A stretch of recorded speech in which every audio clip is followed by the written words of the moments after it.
क्या आपको भी कभी ऐसा महसूस हुआ है कि आप ईश्वर को पुकारते हैं, लेकिन जैसे ईश्वर सुन ही नहीं रहे?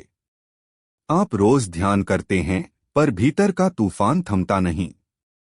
पूजा पाठ सब करते हैं, फिर भी आत्मा खाली सी क्यों लगती है? क्या कभी ऐसा लगा कि आप बहुत आगे बढ़ सकते थे, पर कोई अदृश्य दीवार है जो रोकती रहती है? आपके भीतर भक्ति है, श्रद्धा है, लेकिन जैसे कोई छाया है जो आपको ईश्वर के पास पहुंचने नहीं देती। वो छाया क्या है? कहां से आती है? यही वो प्रश्न है जो हर सच्चे साधक के भीतर कभी न कभी उठता ही है। और आज हम उसी रहस्य पर से पर्दा उठाने जा रहे हैं। आज की ये वीडियो अब तक हजारों लोगों की जिंदगी बदल चुकी है। किसी ने शांति पाई, किसी ने जीवन में नई दिशा। अगर आप भी चाहते हैं कि आपके भीतर की उलझनें सुलझें और जीवन में सच्ची सफलता मिले, तो इस वीडियो को अंत तक जरूर देखिए। इसमें ऐसे रहस्य हैं जो आपके सोचने का तरीका ही बदल देंगे। विज्ञान कहता है कि इंसान के शरीर से एक शक्तिशाली विद्युत चुंबकीय क्षेत्र निकलता है, जिसे ऑरिक फील्ड कहा जाता है। यह फील्ड न सिर्फ आपके विचारों को दर्शाता है, बल्कि आसपास के लोगों के विचारों और ऊर्जा को भी सोखता है। अगर आप लगातार ऐसे लोगों के साथ हैं जो हर समय नकारात्मक सोचते हैं, शिकायत करते हैं या दूसरों को नीचा दिखाते हैं, तो उनकी ऊर्जा आपके ऑरिक फील्ड में घुस जाती है। 2007 के एक साइकोलॉजिकल स्टडी में पाया गया कि एक निराशावादी व्यक्ति 3 मीटर के दायरे में मौजूद लोगों के मूड और हार्मोन लेवल को बदल सकता है। अब सोचिए, अगर आप ध्यान, जप और साधना में लगे हैं और आपके आसपास ऐसे लोग हैं, तो क्या वो आपकी ऊर्जा को नीचे नहीं खींचेंगे? एक बार एक संत जंगल में तपस्या कर रहे थे। वर्षों की साधना के बाद उन्हें समाधि का अनुभव हुआ। एक दिन एक शिकारी उस जंगल से गुजरा। वह जानवरों को मारते समय क्रोध और हिंसा से भर जाता था। जैसे ही वह संत के पास पहुंचा, संत की समाधि टूट गई। संत ने बाद में कहा, उसके आने से एक अजीब सी कंपन, वाइब्रेशन महसूस हुई। ऐसा लगा जैसे किसी ने मेरे चित्त में हलचल पैदा कर दी। ये सिर्फ कहानी नहीं, बल्कि चेतना की गहराई को दर्शाने वाली सत्यता है। संगति का असर सीधा आपकी आत्मा तक जाता है। जब भी हम ईश्वर की तलाश करते हैं, जब भी हम जीवन में एक आध्यात्मिक दिशा चाहते हैं, तो हम अक्सर ध्यान, साधना और भक्ति जैसे शब्दों की ओर दौड़ते हैं। लेकिन क्या आपने कभी सोचा है कि सिर्फ ईश्वर का नाम लेने या ध्यान करने से ही काम नहीं चलता? हमारे आसपास के लोग भी हमारी चेतना को या तो ऊपर उठा सकते हैं या फिर पूरी तरह नीचे गिरा सकते हैं। आज हम बात करेंगे ऐसे 5 प्रकार के लोगों की जो आपके आध्यात्मिक विकास को धीमा ही नहीं, बल्कि रोक भी सकते हैं। और जानेंगे कि क्यों इनसे दूर रहना ही आपके आध्यात्मिक मार्ग की सबसे पहली आवश्यकता है। एक, निंदा करने वाले, जो हर समय दूसरों की बुराई करते हैं। ये नकारात्मक वाइब्रेशन फैलाते हैं जो आपके मन की शांति को खा जाती है। इन लोगों की भाषा हमेशा दूसरों की आलोचना, निंदा और बुराई से भरी होती है। आप गौर करें, जैसे ही कोई व्यक्ति नकारात्मक बातें करता है, आपके अंदर भी एक बेचैनी, एक अशांति उत्पन्न होती है। साइंटिफिक फैक्ट: निंदा और बुराई सुनने से हमारे मस्तिष्क में कोर्टिसोल, स्ट्रेस हार्मोन बढ़ता है। इसका प्रभाव सीधा आपकी ध्यान की क्षमता और आंतरिक शांति पर पड़ता है। स्पिरिचुअल इंसाइट: महर्षि पतंजलि ने भी अहिंसा के तहत कहा है कि सिर्फ शारीरिक हिंसा ही नहीं, बल्कि वाणी से भी हिंसा होती है, और निंदा उसी का एक रूप है। जब आप ऐसे लोगों के साथ होते हैं, तो आप अनजाने में ही उनके कर्मों के सहभागी बनते हैं। इसलिए अगर आप ईश्वर को पाना चाहते हैं तो ऐसे लोगों से दूरी बनाना ही श्रेष्ठ है, क्योंकि उनका कंपन आपके भीतर की ऊर्जा को दूषित कर देता है।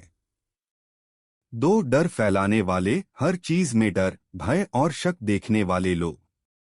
ये लोग हर समय कहते हैं, मत करो, ये असंभव है, कुछ गलत हो जाएगा, दुनिया बहुत खतरनाक है।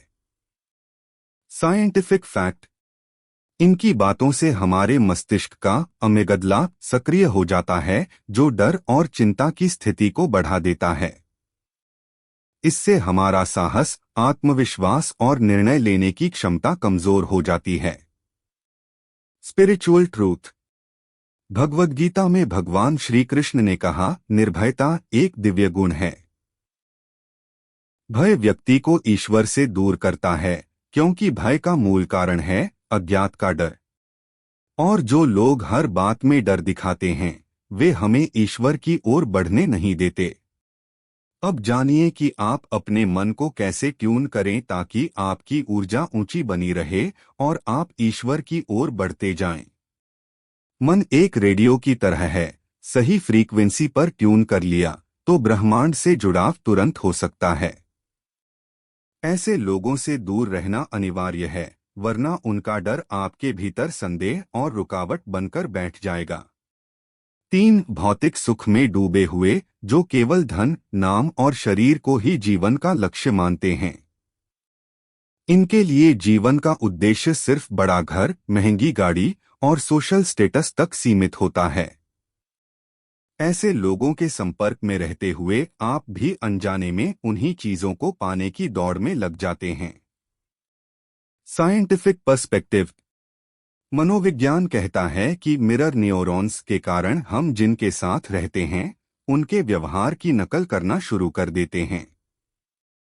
यानी अगर आप केवल भौतिक सोच वाले लोगों से घिरे हैं तो आपकी चेतना भी धीरे धीरे उसी ओर मुड़ जाएगी। स्पिरिचुअल विजडम, वेदों में कहा गया है, नित्य नित्य भव्यण भव्यण, यानी जो नश्वर है वह मोह है। ईश्वर को पाने का मार्ग त्याग से शुरू होता है, संग्रह से नहीं। जब आप भोग में डूबे लोगों के साथ रहते हैं तो त्याग और संतुलन का भाव क्षीण हो जाता है। ऐसे लोगों से दूरी बनाएं ताकि आपका मन सरल, स्वच्छ और आत्मसंयमी बना रहे।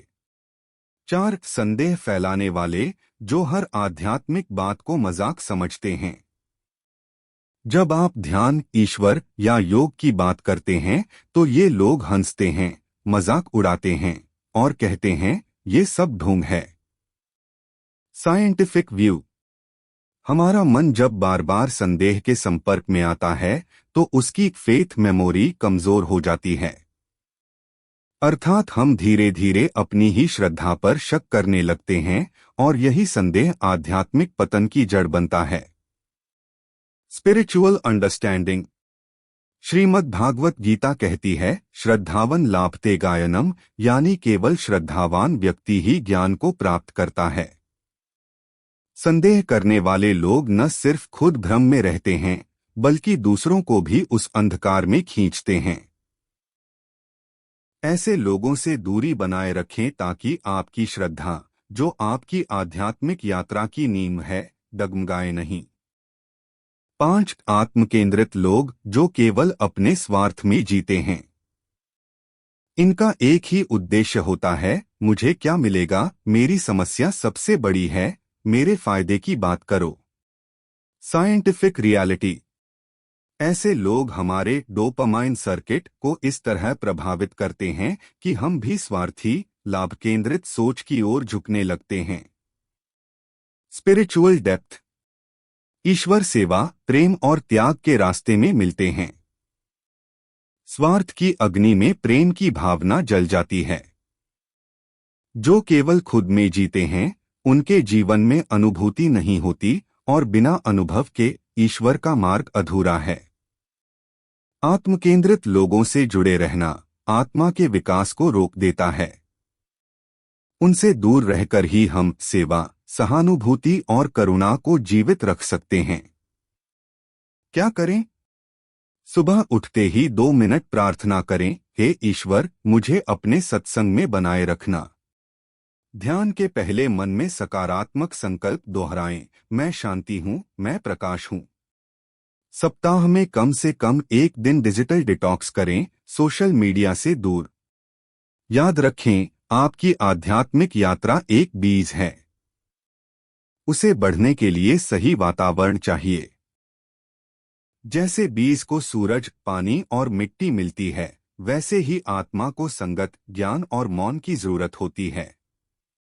अगर आप ईश्वर को पाना चाहते हैं, तो केवल ध्यान करना ही नहीं, सही लोगों के साथ रहना भी उतना ही जरूरी है। अगर ये बात आपके दिल को छू गई, तो नीचे कमेंट में मैं सच्ची संगति चुनता हूँ जरूर लिखें। इससे आपकी चेतना एक नया संकल्प लेगी। क्या आप चाहते हैं कि अगली बार हम बताएं कि कैसे मौन बनता है ईश्वर से जुड़ने का सबसे बड़ा माध्यम? तो कमेंट में यस लिखिए।